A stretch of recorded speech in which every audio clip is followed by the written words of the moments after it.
Two enemy armies, 10 years of war.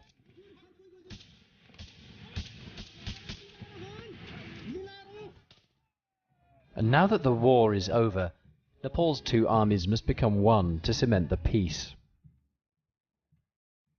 We are in a very delicate and very sensitive transitional period. You know, we came from 10 years of insurgency. Have the Maoist communists really embraced democracy? They haven't made the transition from being an underground armed group to working in a parliamentary democracy. And how has a decade of bitter conflict affected one family? My son was in the Nepal Army and my daughter Maoist. I was very worried at that time, thinking that either my son would kill his sister or she would kill him on the battlefield.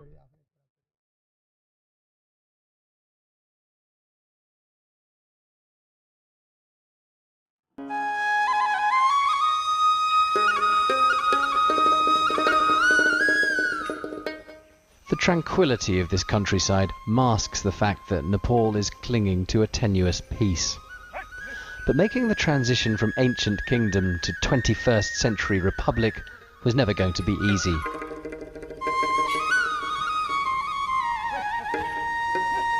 Around many corners you come across the unresolved legacies of war. For instance, here, a Maoist army camp discreetly nestled among the trees in the east of the country. Namaste, BBC ko Patrakar, Charles Haviland. Namaste. A day's travel from the capital, Kathmandu, it's the first stop in our journey to meet the Rai family.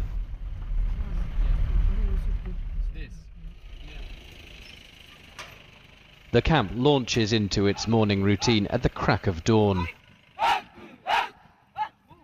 These soldiers march to a unique brand of Nepalese communism that calls itself Maoist. Juna Rai is known here by her revolutionary name, Chunauti, which means challenge. She's one of 19,000 former fighters who've been confined in camps like this for 2 years, and they're frustrated by the lack of political progress. It's the biggest, most urgent problem facing the country today, how to integrate these Maoist forces with their former enemies in the Nepal army, traditionally loyal to the king, who was ousted along with the monarchy itself last June. It should be neither like previous Royal Army, nor it should be like previous Maoist army. It should be like this federal democratic and republican army, who is loyal to democracy, loyal to nation, loyal to change.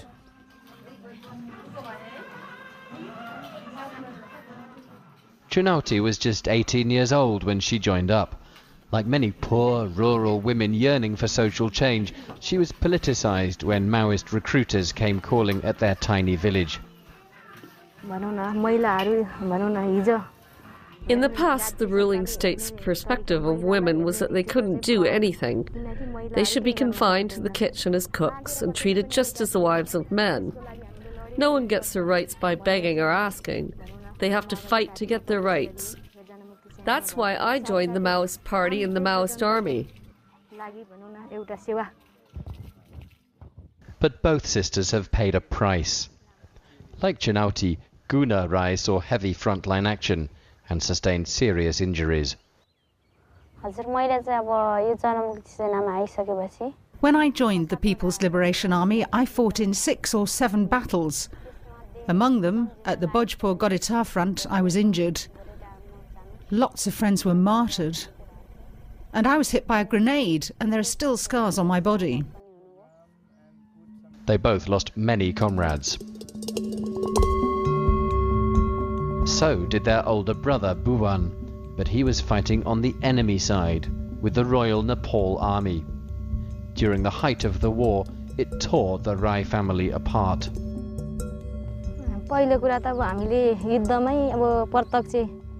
Let's say if we'd met on the battlefield and everyone is using guns, my brother shoots, and if I also shoot, my bullet doesn't recognize his, and he is the opponent.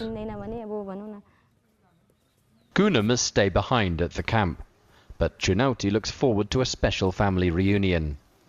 Once sworn enemies, the brother and sister are about to meet again.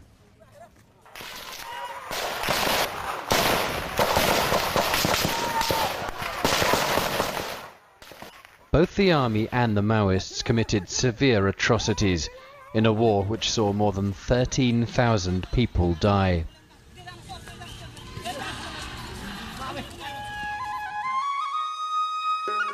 A poor, mainly rural land of 27 million people, Nepal is home to the high Himalayas, including Mount Everest, the highest peak in the world. Compared with its giant neighbours, it's a small country. India and China were deeply perturbed by the decade-long insurgency on their borders. Last year, the Maoists swept to power in elections, astonishing the world just 2 years after the war ended. People said they voted red, not necessarily because they liked them, but they hoped it would draw them into a secure peace. So they elected this man, Pushpa Kamal Dahal, still known by his revolutionary name of Prachanda, meaning the Fierce One.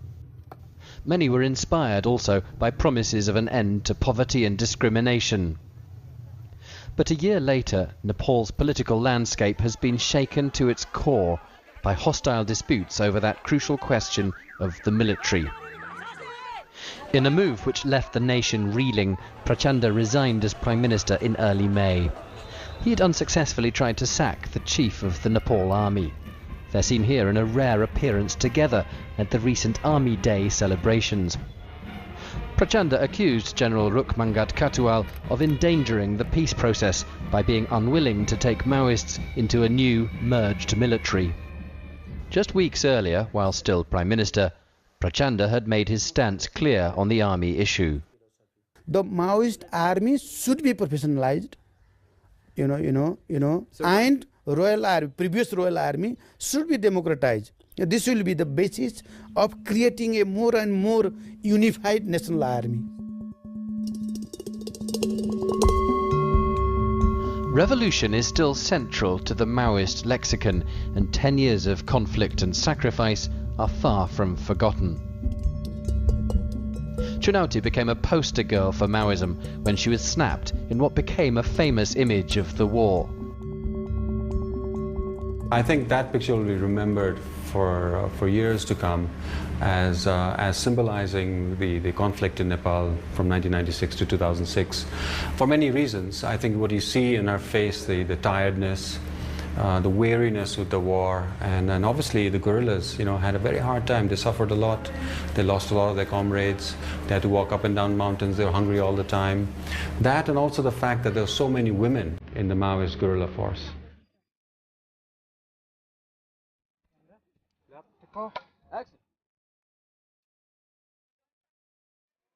Now, with the rebels no longer underground, Maoist filmmakers are able to glorify their movement on the big screen, an idealized version of one party in what was a brutal civil war.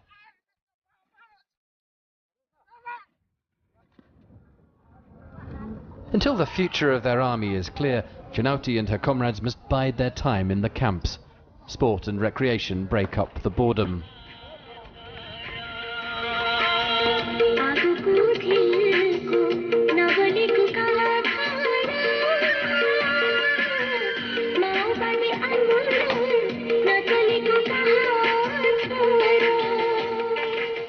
It's a place of conformist, communist dogma and icons. The songs around the camp exalt the Maoist cause. Chunauti's commander says the movement still has more to achieve. Quite what he means is unclear. To many, his words leave doubts about the Maoists' commitment to democracy.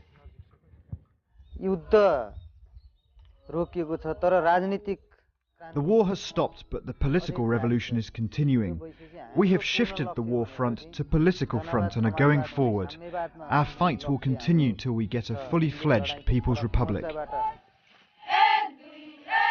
Today, Chunauti and her comrades still seem to be on a standby war footing. 2 years in these camps haven't dulled the instincts or senses of these Maoist former fighters. Indeed, to many, the impression remains of a combat-ready force, and certainly not one about to be disbanded. The fragile peace looks far from secure.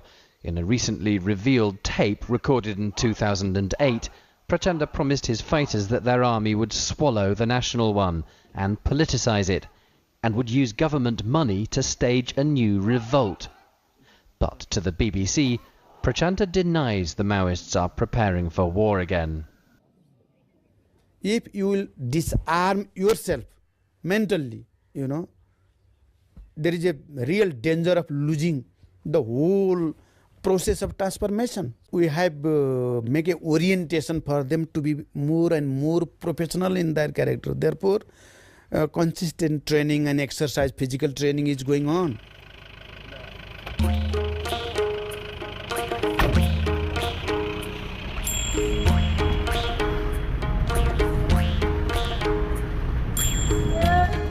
As we leave the camp, the concerns of high office are far from Chunauti's mind. It's an arduous trip into the foothills of the Himalayas. The roads are barely passable in some places, and Chunauti's village lies 2 days' journey away. As we climb, a freak storm moves in, breaking months of severe drought.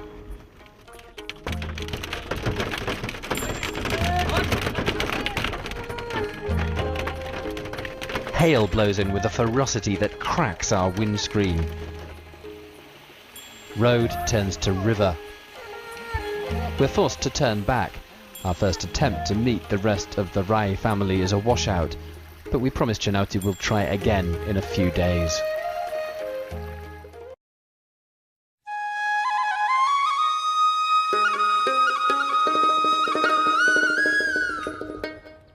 Back in Kathmandu, it's a beautiful day for a round of golf. Brigadier General Dilip Rayamaji is recently retired and now spends mornings practicing his swing. It's a small club with a very special membership. The Brigadier General was head of military intelligence at the height of the war. He bumps into an old friend, a former chief of the Nepal Army.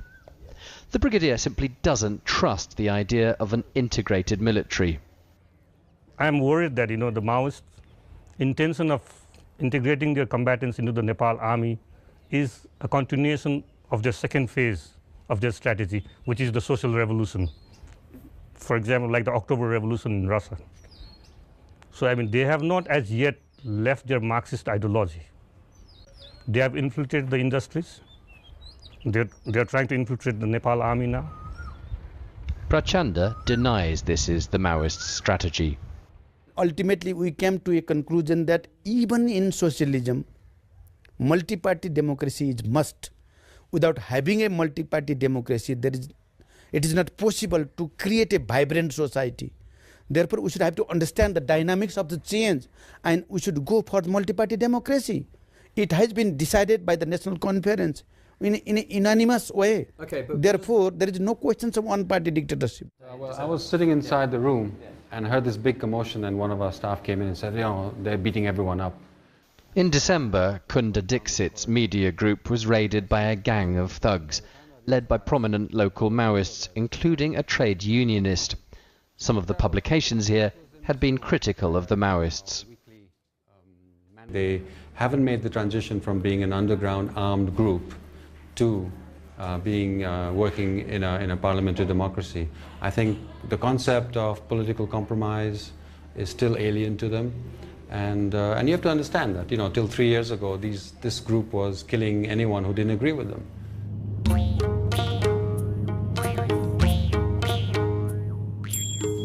We leave Kathmandu again on our second attempt to meet Chunauti's family in the mountains. This time the weather is fine.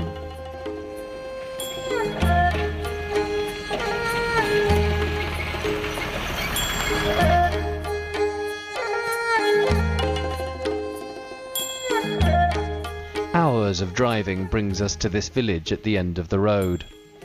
Like millions of people in rural Nepal, we have to walk the rest of the way.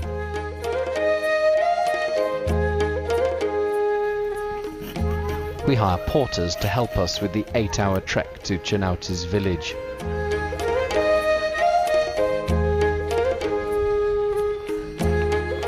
Chinauti will meet her brother, Buwan, who's walked 2 days from his army barracks to sit exams near his home.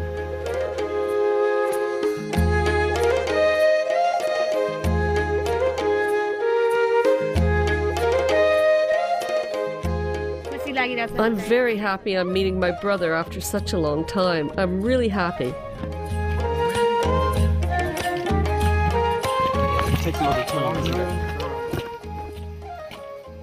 Darkness has fallen by the time we arrive.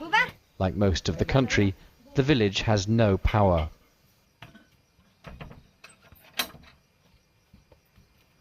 Chinauti is excited to be home, and we are honoured guests. The family gathers, but we can't immediately tell whether the Maoist sister and army brother are close. My brother.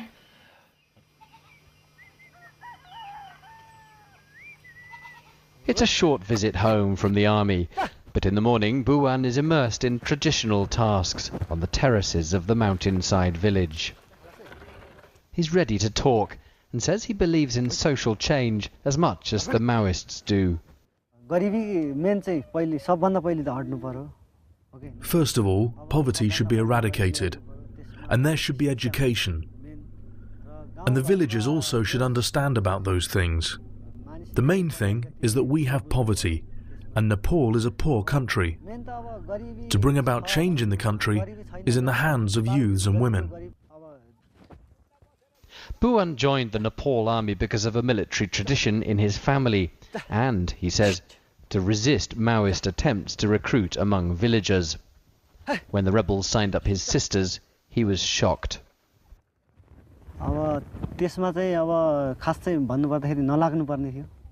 In my view, they shouldn't have joined the Maoists. I told them to complete their studies and not to join. I didn't like the Maoists. I was very worried when they joined. At that time, I felt very bad that we were born from the womb of the same mother. During the war, it was impossible for him to meet his sisters, and his own comrades' attitude was traumatic for him. It was quite difficult for me, because they were saying that we will arrest your sister, and they did go to arrest her, but couldn't find her. There was always an aching fear inside him. I was really worried, thinking that I might encounter them. I was very worried. But did it happen? I heard that they took part in the same attacks as me, in Diktal, Udaipur and Bokshe. They were saying they saw me, but I didn't see them. I feel that if we'd met in battle, then obviously I wouldn't have spared her. As for their father, he felt as if he'd been torn in two. The Nepal army used to come to my home. They'd asked me to bring my daughters and search the houses. No sooner than the army left, the Maoists would come, and they'd ask me to bring my son, otherwise it wouldn't be good for me. I had to suffer these problems. For some years I was pressured by both the army and Maoist side. It was this situation that almost made me leave my home and go away. With the war over, Kumar is delighted that his family can come together again. But there is awkwardness between Buwan and Chinauti. I ask if they feel able to discuss politics when they meet. She is more forthcoming than he is. When we meet, we have a simple chat. We talk about everything from family affairs to the political and current affairs of the country. I try to keep our conversation to family issues.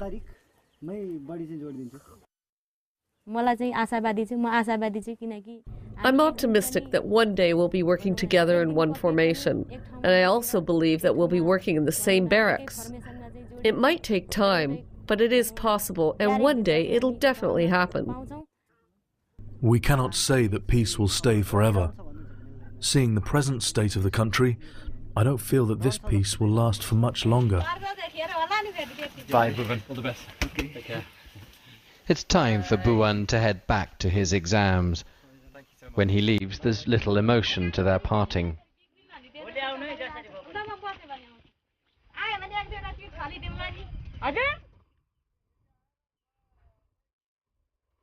Tensions in one family, a microcosm of the challenge ahead in trying to merge Nepal's two disparate armies.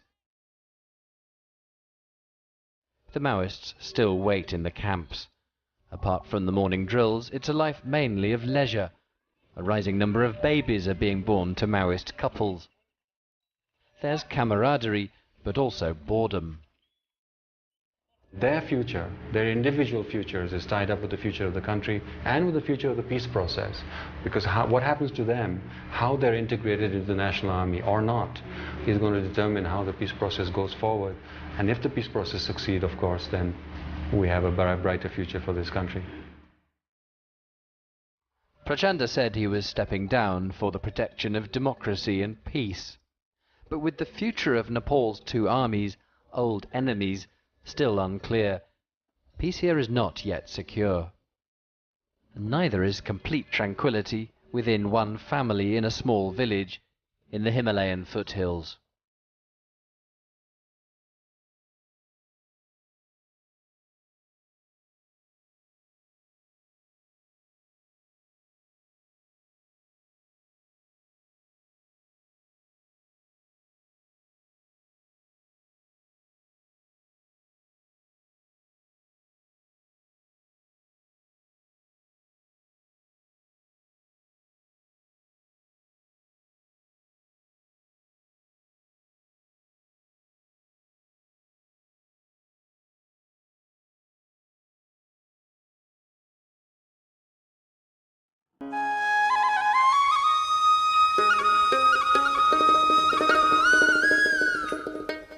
The tranquility of this countryside masks the fact that Nepal is clinging to a tenuous peace.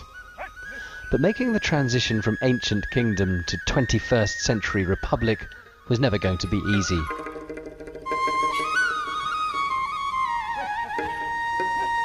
Around many corners you come across the unresolved legacies of war. For instance, here, a Maoist army camp discreetly nestled among the trees in the east of the country. Namaste, मैं BBC का पत्रकार Charles Haviland. Namaste. A day's travel from the capital, Kathmandu, it's the first stop in our journey to meet the Rai family.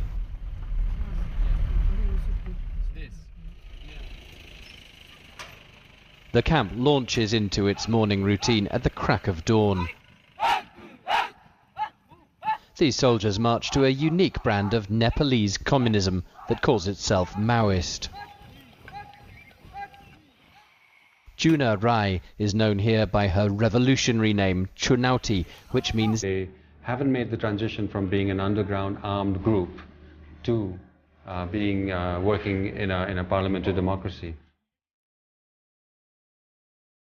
And how has a decade of bitter conflict affected one family? My son was in the Nepal Army and my daughter Maoist. I was very worried at that time, thinking that either my son would kill his sister or she would kill him on the battlefield.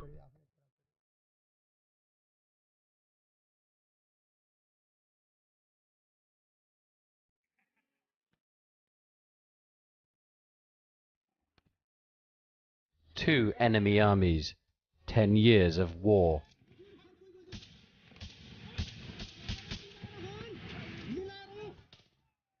And now that the war is over, Nepal's two armies must become one to cement the peace.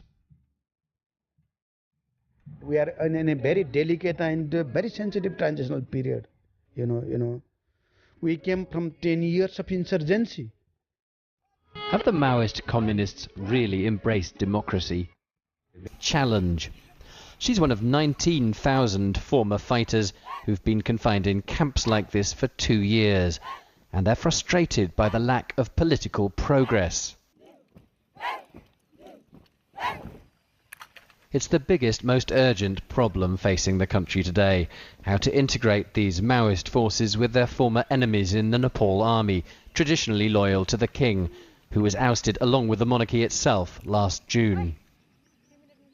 It should be neither like previous Royal Army, nor it should